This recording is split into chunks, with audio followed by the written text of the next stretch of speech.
അപ്പോൾ ഇന്നത്തെ സ്പെഷ്യൽ ഇതാട്ടോ, എല്ലും കപ്പയും. രാവിലെ വാങ്ങിച്ചുകൊണ്ട് വന്ന് കപ്പയും വാങ്ങിച്ചുകൊണ്ട് വന്ന് എല്ലും വാങ്ങിച്ചുകൊണ്ട് വന്നു. എല്ലാ ചേരുവകളും ചേർത്ത് എല്ലൊക്കെ കുക്കറിൽ വേവിച്ചിട്ട് പിന്നെ അടുപ്പയിൽ വെച്ച് മിക്സ് ചെയ്യുവാണ്. കപ്പയും വേവിച്ച് വേറെ എടുത്തു, തേങ്ങ വറുത്തെടുത്തു, പിന്നെ എല്ല് അതിൻ്റേതായ രീതിയിലെല്ലാം അരപ്പുകളൊക്കെ ചേർത്ത്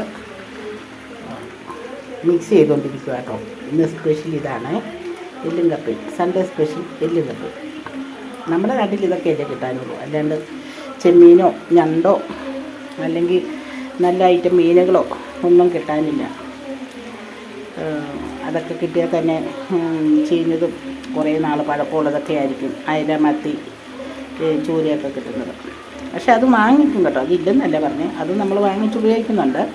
പക്ഷേ ഇന്നിപ്പം ഇങ്ങനെ ആയിക്കോട്ടെ എന്ന് ചോദിച്ചു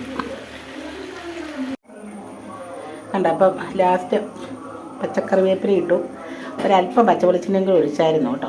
എന്നിട്ട് നന്നായിട്ടൊന്ന് ഇളക്കി മിക്സ് ചെയ്ത്, ഇനി ഒന്നും ചെയ്യണ്ട, ഇത് കഴിച്ചാൽ മതി. അപ്പോൾ രാവിലെ ഞങ്ങൾ ഈ കപ്പ ബിരിയാണി കഴിക്കട്ടെ കേട്ടോ. അത് കഴിഞ്ഞ് അടുത്ത വിശേഷങ്ങളൊക്കെ.